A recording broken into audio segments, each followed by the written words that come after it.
Bapak Ibu silahkan buka Ibrani 8 terus baca dulu ya. Ibrani 8.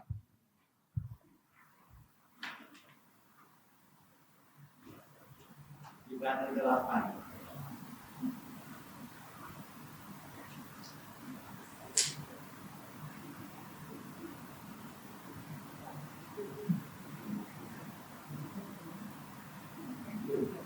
Ya, baca dulu ya Ibrani 8.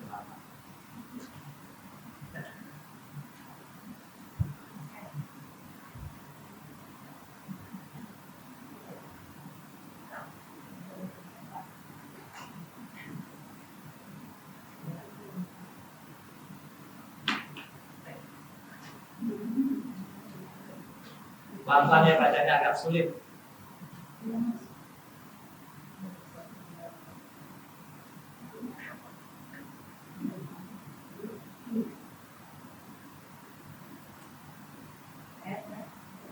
Ibrani 8 semuanya.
Ibrani 8.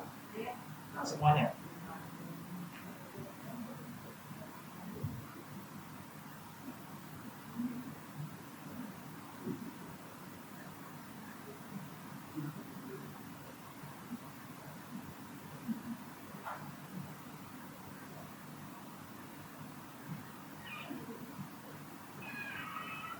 Baca dulu dalam hati ya Bapak Ibu ya.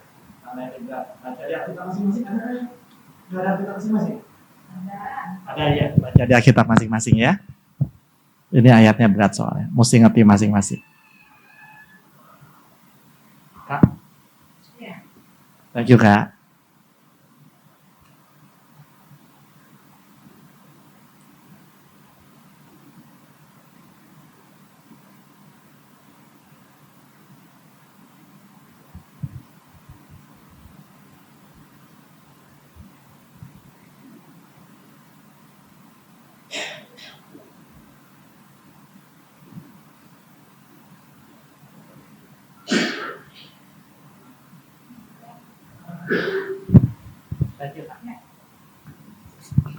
Baik Bapak Ibu, Ibrani 8 ya. Baik Bapak Ibu udah baca, mari kita lihat sekarang pelan-pelan. Ini ayat 6-nya. Dia telah mendapatkan suatu pelayanan yang lebih agung. Karena ia menjadi pengantara dari perjanjian yang lebih mulia. Yang dibuat berdasarkan janji yang lebih tinggi. Jadi Bapak Ibu gini nih. Ada janji yang lebih tinggi. Kalau dulu Tuhan janjinya kita jadi umatnya. Sekarang Tuhan janji kita jadi anaknya. Bukan lagi umat. Dulu Tuhan bilang kamu umatku gitu ya. Aku Allahmu. Sekarang enggak. Kamu anakku dan aku bapakmu. Jadi ini perjanjian yang sama sekali beda. Nah ini ada janji baru. Maka kemudian kita semua kalau hidup di zaman Daud. Perjanjiannya cuman kita dapat pelayanan apa sih? Cuman jadi umat. Kalau kita bukan Lewi, kita nggak bisa jadi imam. Itu zaman dulu. Tapi sekarang kita semua anaknya, mau suku apapun juga yang percaya Tuhan Yesus, pasti jadi anaknya. Jadi ini kita dapat pelayanan yang lebih tinggi, pelayanan anaknya. Jadi kalau saya gambarin kira-kira kayak beginilah, ada janji Tuhan yang lebih tinggi, karena kita ada perjanjian baru yang lebih mulia, yaitu kita sekarang bisa jadi anak, semua orang bisa jadi anak. Itu perjanjian yang baru. Dan kita dapat pelayanan yang lebih tinggi.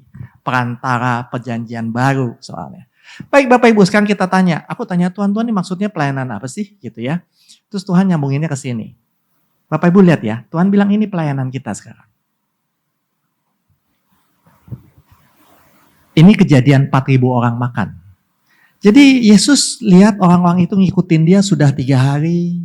Setia ngikutin dia. Lalu Yesus bilang ke murid-muridnya, aduh jika aku suruh orang-orang ini pulang kasihan ya. Mereka lagi lapar nih, nanti mereka bisa pingsan di jalan. Sebab mereka sudah mengikuti aku 3 hari. Maka kemudian Tuhan Yesus mengadakan mujizat 4.000 orang makan. Bapak Ibu perhatiin ya, ini jadi beda. Dulu kita dikasih makan di perjanjian lama. Tungguin mana, tiap hari ada burung puyuh, ada mana. Dulu umatnya begitu. Sekarang kita diminta kasih makan. Itu pelayanan yang lain. Jadi pelayanan ini udah gak sama yang dulu. Dulu minta-minta makan, sekarang kita yang kasih makan. Baik Bapak Ibu, ini kelihatannya aneh ya, ini kelihatannya aneh. Sebab kita rasanya ekonomi kita gak cukup ya kasih makan orang banyak gitu ya. Tapi Bapak Ibu lihat, ini Tuhan maunya apa? Jadi dulu kayak gitu, dan sekarang gitu. Tapi Tuhan ada perjanjian nih. Tuhan perjanjiannya begini sekarang. Semua pengikutku Yakob di zaman perjanjian baru harus makan. Dan kamu bertanggung jawab kasih mereka semua makan. Jadi ingat ya, Pak Tri ini perjanjian baru. Pak Tri yang kasih makan, bukan Pak Tri yang minta makan. Pak Tri yang kasih makan. Baik, Ibu Sarah ingetin ya. Ini Ibu Sarah yang kasih makan. Bukan Ibu Sarah yang minta makan. Ini perjanjian yang aneh nih. Tapi kita ada di zaman ini. Baik, Bapak Ibu pertanyaannya yang pertama adalah, udahlah gak usah ngomongin orang lain lah. Apakah kita udah kasih makan keluarga kita? Itu pertanyaan kita. Atau kita malah minta makan sama keluarga kita? Atau kita yang kasih makan? Nah ini jadi pertanyaan penting. Sudahkah kita kasih keluarga kita makan? Itu dulu nomor 1, keluarga penting soalnya. Baik, jika belum nanti dia pingsan. Tuhan Yesus bilang, mereka lapar, mereka ikutin aku 3 hari, mereka bisa pingsan kalau kamu gak kasih makan. Jadi Bapak Ibu ingetin ya, semaput keluarga kita kalau gak dikasih makan. Nah Bapak Ibu, coba kita lihat lagi. Jadi sekarang perjanjiannya kayak gini. Jadi Bapak Ibu, kalau saya sama Pak Tri lagi jalan-jalan misalnya, kita lagi jalan-jalan berdua misalnya di Blok M sama Pak Tri di Blok M Square. Lalu kita ketemu pengamen atau ketemu siapa, kita berdua wajib kasih dia makan. Sebab kitalah pengantara perjanjian baru. Kita yang kasih makan, bukan dia yang kasih kita makan. Kita yang kasih dia makan. Itu Tuhan Yesus punya aturan. Harus kita yang kasih makan. Pertanyaannya adalah makanan itu apa? Tuhan Yesus gak pernah ngomongin makanan fisik sih. Karena makanan fisik itu pasti selalu ada buat kita. Nah Tuhan Yesus ngomongnya gini. Makananku ialah melakukan kehendak Dia yang mengutus aku dan menyelesaikan pekerjaannya. Jadi Bapak Ibu sampai sini kita ngerti. Dalam definisi otak Tuhan Yesus kalau ngomong makanan selalu artinya pekerjaan Bapa. Menyelesaikan pekerjaan Bapa.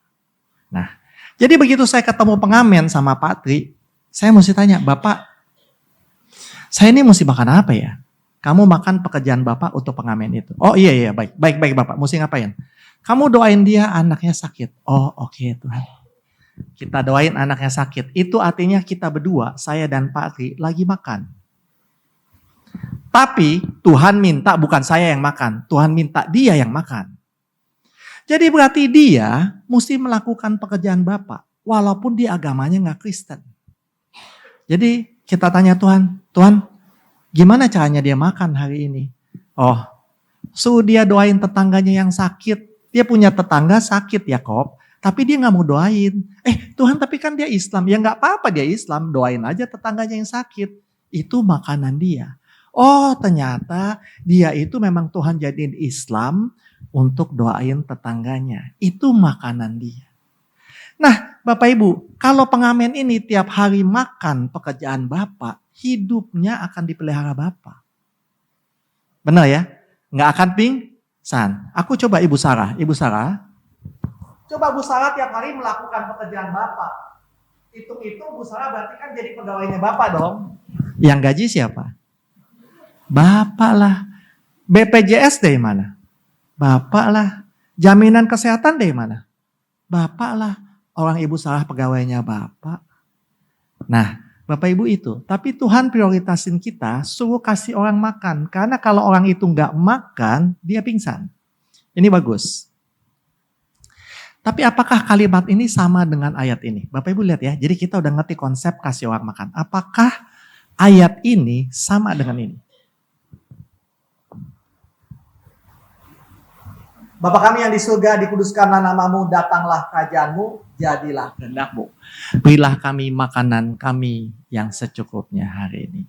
Jadi yang kita minta sama Tuhan itu bukan makanan fisik. Karena di doa Bapa kami, Matius 6, di atasnya ada tulisan, Bapakmu sudah sediakan semua keperluanmu, termasuk makanan. Ini bukan makanan fisik.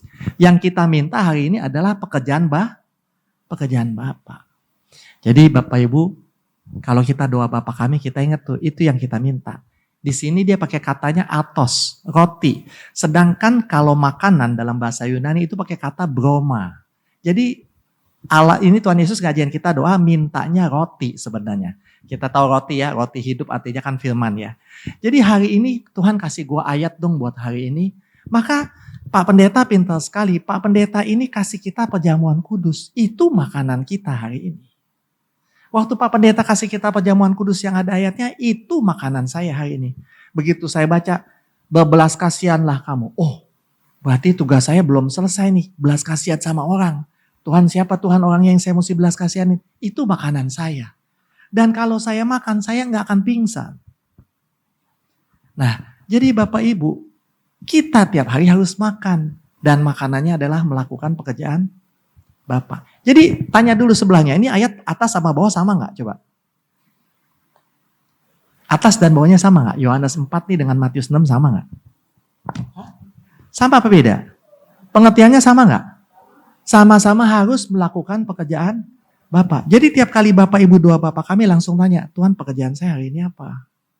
Sebab itulah makanan kita. Terus Bapak Ibu ingat nggak doa Bapak kami ngomongnya gini?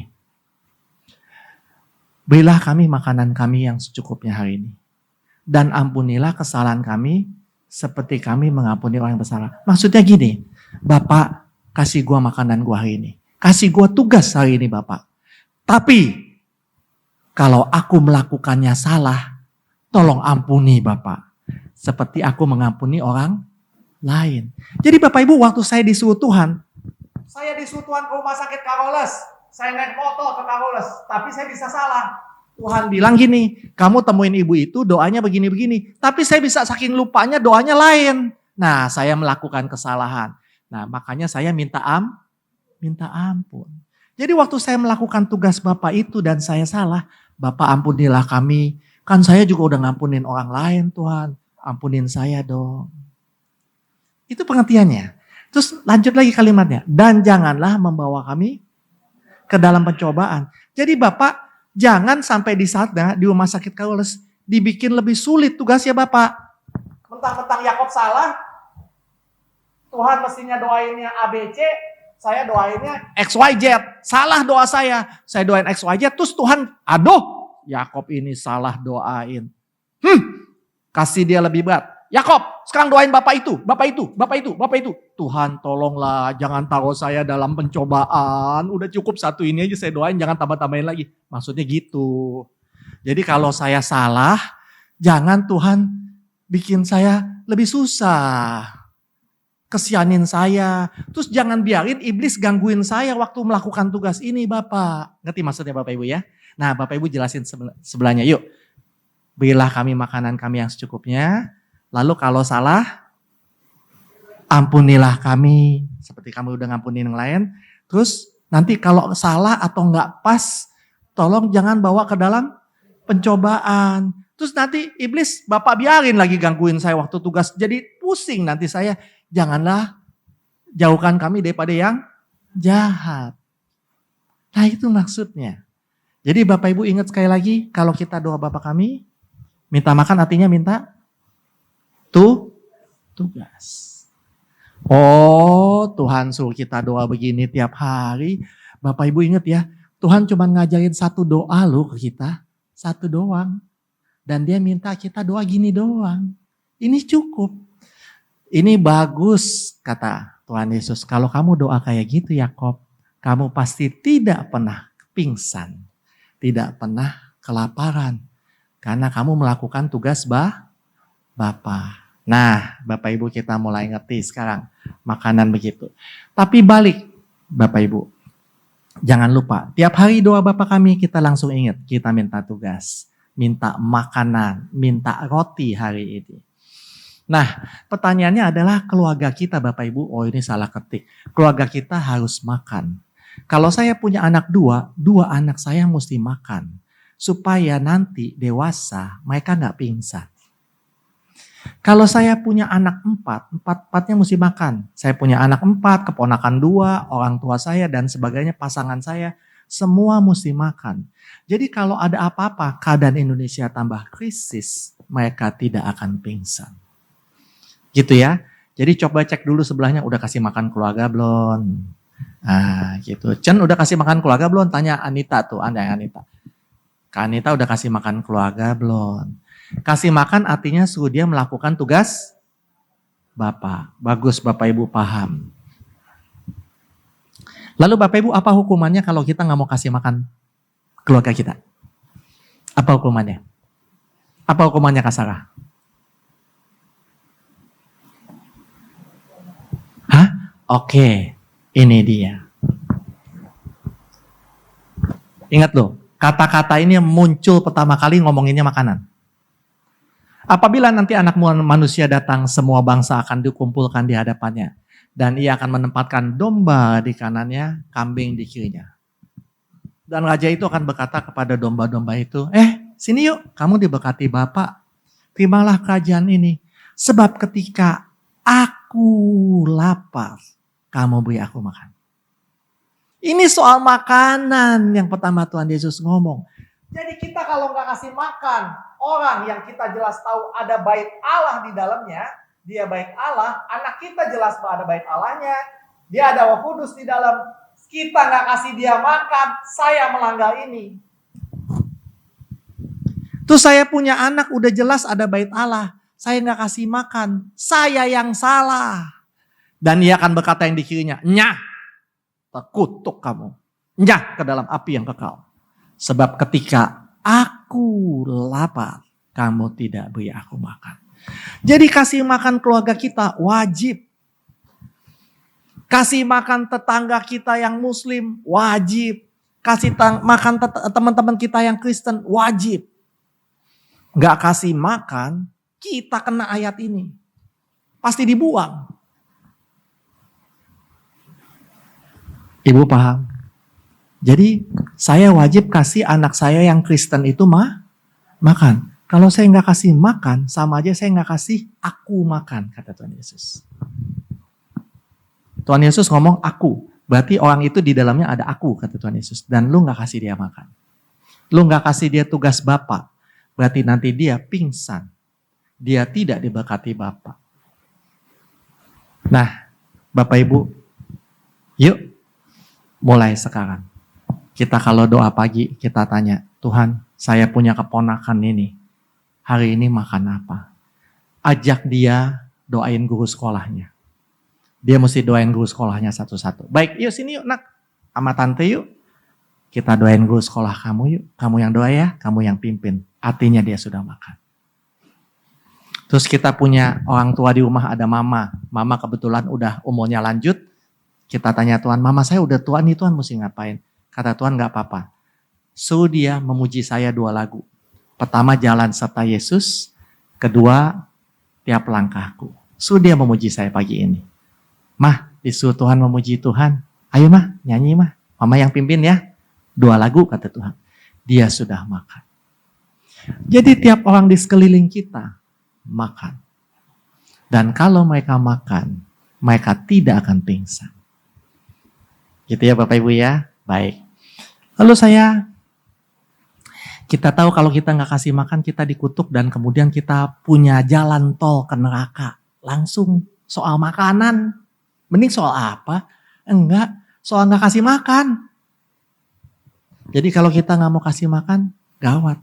Pasti jalan tol ke neraka terbuka buat kita. Dan kita langsung dikutuk. Langsung dikutuk. Itu Tuhan bilang, terkutuklah engkau. Enyah ke dalam api yang kekal. Sebab ketika aku lapar, kamu tidak beri aku makan. Baik, jadi keluarga kita, ini salah ketik. Keluarga kita harus makan. Jika tidak makan, nanti dia pingsan. Kitanya juga dikutuk dan langsung ke neraka bila kita tidak beri makan keluarga kita. Nah, Bapak Ibu, Tuhan bilang, makanya, ini ada yang menarik. Aku pinjam cencen. Bapak Ibu, ini menarik ya. Sampai di sini kita lihat kenapa Tuhan suruh kita kasih makan dia. Ini saya punya anak, cencen. Bapak Ibu lihat cencen. Cen, ini Papa pengen ngomong. Hari ini Tuhan bilang sama kamu, kamu baca lagi kitab Kejadian pasal 2. Yuk baca, Papa tungguin. Terus cencen baca. Terus besoknya gini, Cen, hari ini kamu disuruh Tuhan untuk doain itu loh. Guru sekolah kamu tuh loh yang galak, siapa namanya? Pak Warsidi. Pak Warsidi. Kamu tolong doain Pak Warsidi dan keluarganya. Oke, terus Cencen doain. Berarti saya kasih makan kan? Ya, saya kasih dia makan. Nah, ada yang lucu. Sebenarnya kata Tuhan, kamu lagi ngelatih dia jadi hambaku. Itu yang lucu. Jadi sebenarnya Tuhan ini pengen Cencen jadi hamba Tuhan. Melayani Tuhan. Bapak Ibu tahu nggak kalau kita melayani Tuhan kita hadiahnya apa? Apa Cen? Surga. Bukan. Bapak Ibu, Yohanes 14 ayat 12 bilangnya gini. Kalau kamu melakukan yang kusuruh tiap kali, maka Cen, doa kamu apa aja aku kabulkan. 200% Tuhan jamin. Kata-katanya gini, jika engkau percayaku Cen, maka engkau akan melakukan pekerjaanku. Dan apapun yang kamu minta, akan kukabulkan. Sekali lagi Cen, apapun yang kamu minta, akan kukabulkan. Aku lupa masukin, Kak Odil boleh lihat nggak ayatnya? Yohanes 14, Cen di sini dulu ya, kita lihat. Yohanes 14,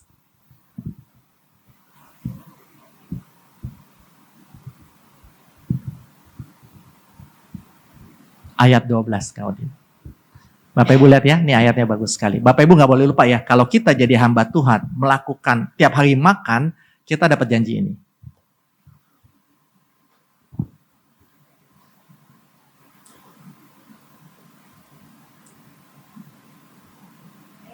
Ayat 12 sampai 14 kalau dia.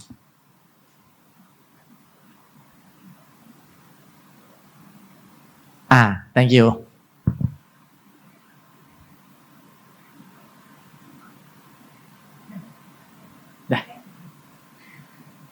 Thank you Kak. Nah, barang siapa percaya kepadaku, ia akan melakukan pekerjaan yang aku lakukan. Artinya dia makan seperti aku makan. Lalu bawahnya Kak ayat 13. Dan apapun juga yang kamu minta dalam namaku, aku akan lakukan. Ayat 14. Ingat ya Yakob, jika kamu minta sesuatu kepadaku, aku akan lakukan. 2 kali. Tuhan Yesus bilang, ingat ya Cen, apapun yang lo minta ke gue akan gue lakukan. Cen jangan lupa. Apapun juga yang kamu minta, aku akan lakukan.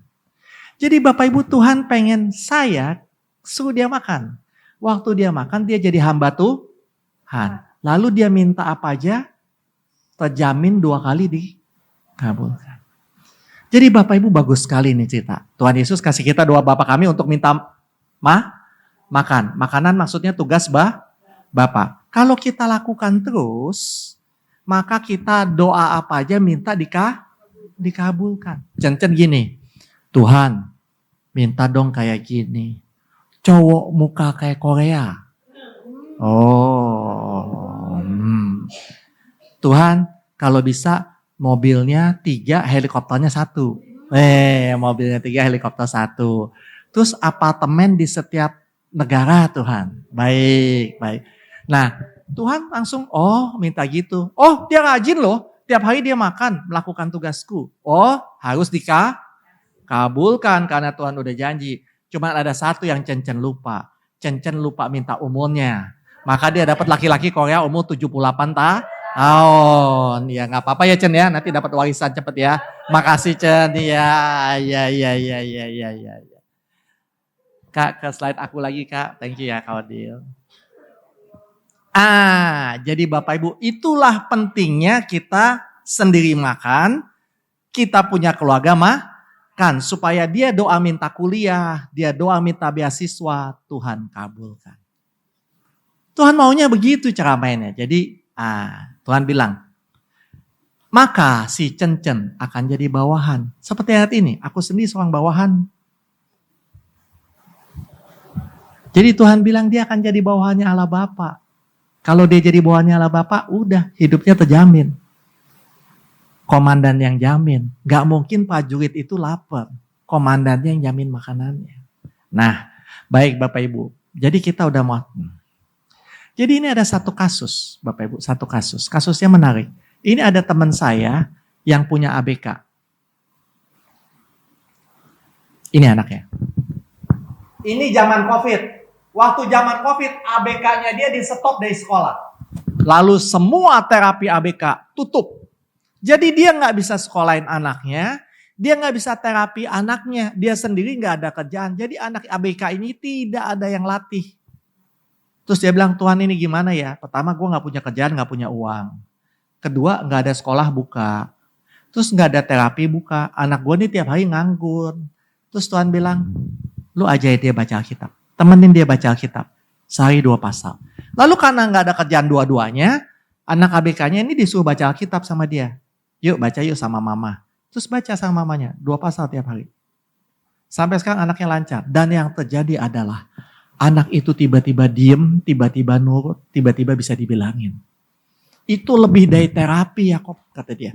Teman-teman gue yang terapi, anaknya gak ada yang senurut anak gue. Anak gue cuma baca Alkitab doang, nurut. Jadi waktu dia melakukan tugas Bapak, anaknya juga yang ABK itu melakukan tugas Bapak, maka doa dia dikabulin. Anak gue berkembang dong Tuhan. Nurut, dan anaknya nurut. Dan anaknya gak pernah ngoceh-ngoceh sendiri, lari-lari, udah gak pernah lagi.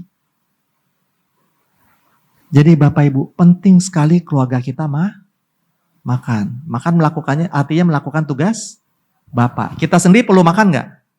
Perlu, maka kita doa Bapak kami. Kita minta makan. Gitu ya. Jadi jangan lupa kasih makan keluarga kita, kasih makan diri kita sendiri. Supaya kita gak pingsan. Yuk kita doa yuk. Bapak terima kasih Tuhan karena hari ini kami tahu caranya Tuhan untuk hidup terjamin dan aman. Yaitu selalu makan, selalu melakukan tugas Bapak. Tolong kami Bapak karena mulai hari ini kami akan memberi makan orang sekeliling kami Bapak. Tolong kami Bapak supaya kami tidak salah kasih makan. Sehingga hidup mereka semuanya terjamin. Karena Bapak akan mengabulkan semua permintaan mereka. Terima kasih Tuhan Yesus buat firman ini. Dalam nama Tuhan Yesus, amin.